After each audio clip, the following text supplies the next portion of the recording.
welcome back. Hope you're well and happy. So we have had a question coming in from Miriam. She's posted this question on Becky Walsh Facebook page. It's the Becky Walsh Facebook group, Intuition and Consciousness, but you can also get me on the Becky Walsh page. So let's have a little look and see what Miriam's question is.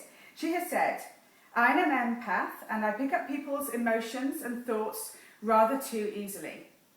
It gets confusing trying to shift between what's real for me and what I've picked up from my environment. I often realise it's not my own feelings because I'm thinking a happy thought or doing something fun, but then this feeling gets kind of caught up in my throat chakra. Like really angry or stuck or even a victim-like mentality. I have a couple of regular visitors who think that they are leaving behind some positive residual energy, although I've tried salting and smudging and using crystals around the house, feng shui, you know the routine.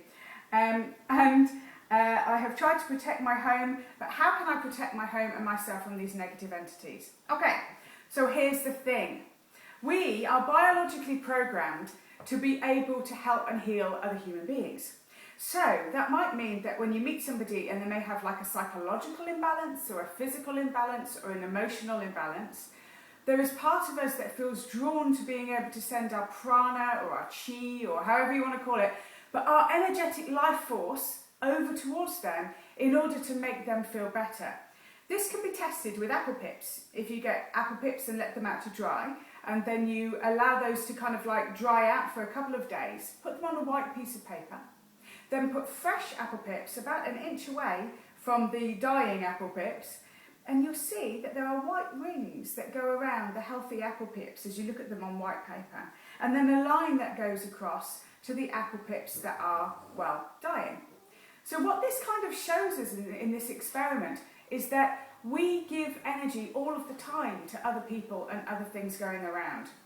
So it's our natural disposition to want to be able to heal and make people feel better.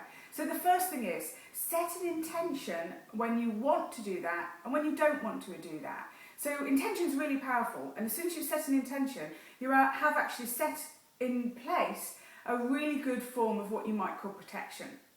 The other thing is to realise that you don't need protecting. If this is something that you're doing naturally, why do you need protecting?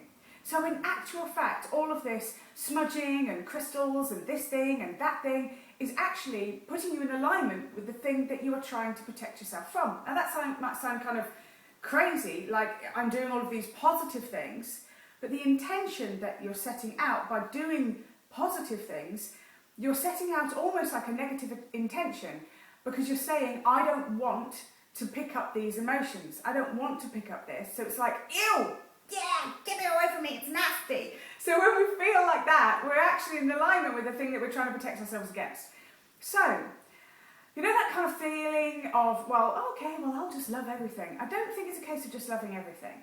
I think it's a case of just setting intention and just saying, I am a loving being. I'm a lovely person. This is what's wrong, is I'm a really lovely, loving being that wants to heal everything and everybody, and that's just who I am. So I am attracting to me things that need healing and need loving, of course, because opposites, they get attracted towards each other.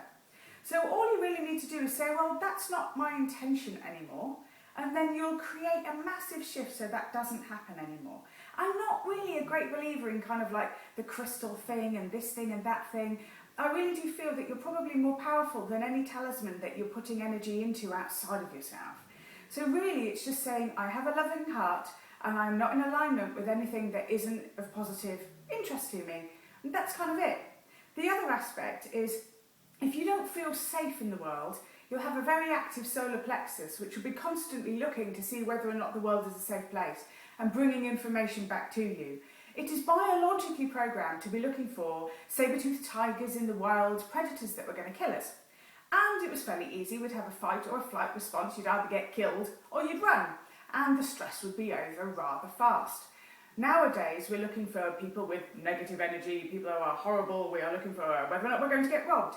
Did you know that the fear of crime is actually higher than the rates of crime? And in actual fact, crime rates have dropped and the fear of crime has risen. Of course, this is because of our media and the way in which we look about the world. We live in a social structure where we're fascinated by things that scare us. So ultimately, when this happens to us, we end up going, oh, well, I need to be safe in the world. So you have your solar plexus chakra that is constantly looking for danger and bad things. And it's constantly bringing that information into the gut brain, which is the seat of our egoic intuition. And when the gut brain feels, oh, that person's horrible, I'm living in a city, I'm overwhelmed, all of these terrible things are happening, all the messages that we're bringing into our body is the world is not a safe place and I am not safe in the world. And the more we bring those negative information into ourselves, the more we look for whether or not we're right and the more we look for the negativity. Switch it down. You don't need to be looking for terrible things.